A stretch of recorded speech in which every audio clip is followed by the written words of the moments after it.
los costos de la violencia. Esto es muy importante. El costo psicológico, el costo social, la degradación del tejido social, la violencia y el miedo a la violencia, pero también hay un costo económico. Y tú traes muy buenos datos esta tarde, César Benedicto. Sí, en efecto, el tema de la delincuencia, que se traduce no solamente en actos violentos, en este terror de salir a la calle y todo eso, sino que se refleja también en importantes números. Mira, Eduardo, por ejemplo, el costo de la violencia durante el 2020 fue de alrededor del 22.5 del Producto Interno Bruto. Estamos hablando de 4.71 billones de pesos, y eso significaría más o menos, a grosso modo, 36,893 pesos por persona al año. Y como el 80 y tantos % del presupuesto federal para ese año. Más o menos. ¿Y eso qué significa? Gastos en seguros, gastos en médicos, resarcimiento de daños, seguridad privada, un montón de cosas que van minando. ¿A qué punto? A que parte del sobreprecio que estamos pagando el día de hoy por un kilo de limón de 80 pesos tiene que ver con el pago de uso de suelo para que salgan los productos de estados como Michoacán. Ahora, cierto. Hay crímenes que tienen todavía, o delitos que tienen todavía una incidencia mayor. Por ejemplo, el homicidio, que había aumentado el 47.4%, es sobre el 7% sobre la media. Perdón, ¿aumentó este 47% en qué periodo? En el periodo del 2015 al 2020 tuvieron un aumento constante de llegar al 47.4%. Wow. Y esto nos sitúa 7% arriba de la media mundial. Entonces, sí hay un cuadro de violencia muy fuerte. Hay una mejoría constante durante el 2021. Lo debemos desde luego al encierro, a la cuarentena, que va a menguar mucho los delitos, especialmente los violentos, pero que no alcanza sino el 3.5% en términos reales de la mejora. Que durante el mes de enero empezamos a recuperar estas cuotas de violencia. Y para esto ya tenemos cifras. En el mes de enero hay una recuperación en los índices de violencia intrafamiliar ya cercanos al 60% y en delitos sexuales al 64%.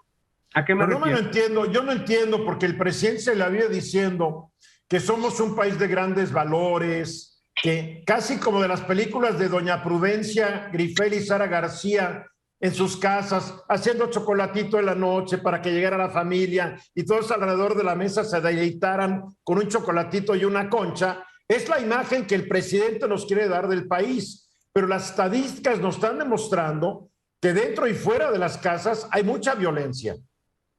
Yo creo que ya no hablamos ni siquiera de narrativa de la mañanera del presidente, sino del imaginario.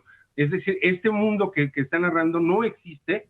Vaya, en cuanto a estas cuestiones de violencia, que no se van a arreglar con militarización, porque son crímenes que ocurren fuera del contexto de la delincuencia organizada. De noviembre para acá llevamos 8 ataques considerables de crímenes de odio homofóbico y transfóbico.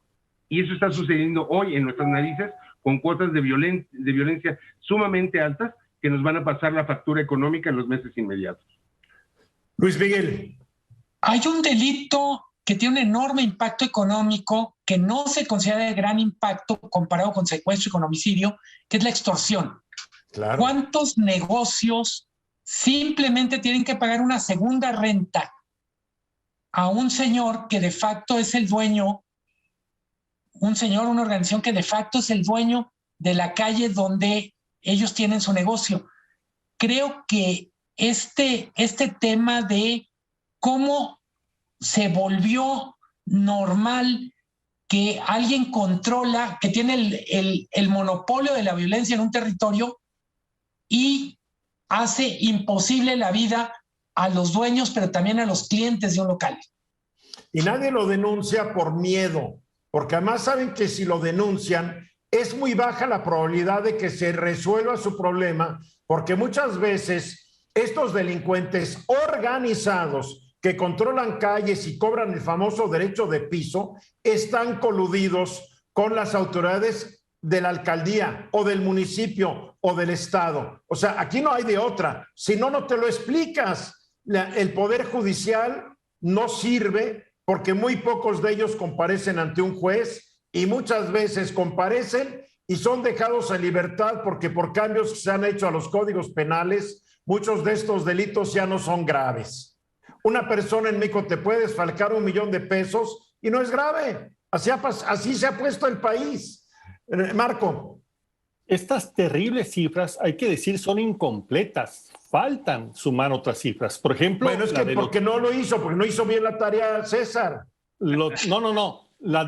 El número de desaparecidos, que llegan a más de 90,000 desaparecidos, no están dentro de estas cifras. Y recordemos que estas cifras tienen un problema de sesgo. Es el 93% no se denuncia.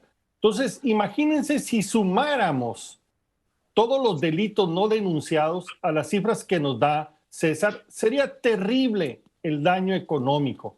Y es lo que está pasando en nuestro país. Está pasando una tragedia con el tema de seguridad. Acuérdense que hay una cifra negra, que se habla de la cifra negra del delito. Y se dice que 9 de cada 10 delitos en México, pues no se denuncian. 9 de cada 10. Entonces, los delitos que están denunciados, si quisiéramos ser malitos, lo multiplicaríamos por 9. Tal vez de aquí, excepto el homicidio.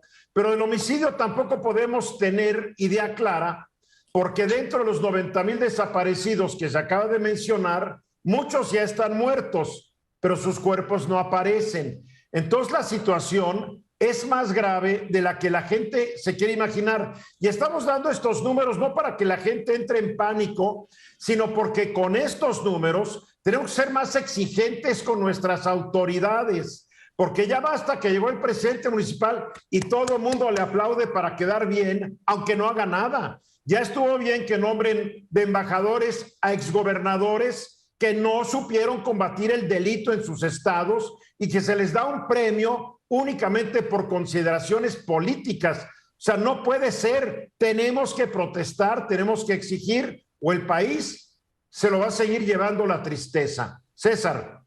Bueno, para completar la tarea que me encarga Marco, habría que decir dos cosas importantes. La primera, toda esta cifra negra está rebotando en que los gastos de la violencia, las extorsiones, todo esto, las estamos pagando los consumidores en unos casos, como lo acabamos de hablar con el limón. Es decir, hay que incluir ya en los costos de distribución y de producción el costo de la delincuencia. Y por otra parte, relacionado también con la violencia, desde la guerra lo que le llamó la guerra del narco, Calderón, sumado a los años posteriores y a la fecha con la pandemia, hay 125,000 niños que han quedado huérfanos, que podrían ser adoptados, que no tienen los papeles arreglados porque no hay procesos judiciales, porque no hay procesos administrativos, y esos niños están creciendo fuera institucionalizados, cuando ya podrían ser adoptados. Y ¿institucionalizados o en la calle? O en la calle. Y acuérdate que el proceso de adopción en México es tan tortuoso que la gente no le entra. Por eso en México hay un mercado ilegal de bebés, porque es muy complicado adoptar en este país, porque el Estado en toda su magnificencia y sabiduría cree que se pueden encargar de ellos. Es la verdad. Luis Miguel. No se pueden. A los datos que ha dado César, que diste tú, Eduardo, habría que poner también este ranking de ciudades más violentas que aparece periódicamente, que nos recuerda una cosa: la violencia en México, la delincuencia, no ocurre con más fuerza en las zonas más pobres. De hecho, las zonas más violentas son ciudades que bajo ciertos estándares son casos de éxito económico. Cuando decimos Ciudad de Obregón, cuando decimos Naucalpan, porque ahí están las víctimas que tienen que darle a los delincuentes. Para concluir, César. Yo creo que hay que estar muy atento a esta cuestión de la exigencia de las autoridades, sobre todo a los legisladores y a los jueces. El nudo ciego está en los jueces que no están resolviendo como deberían. Sí, nomás que el Poder Legislativo no le da dinero a los jueces.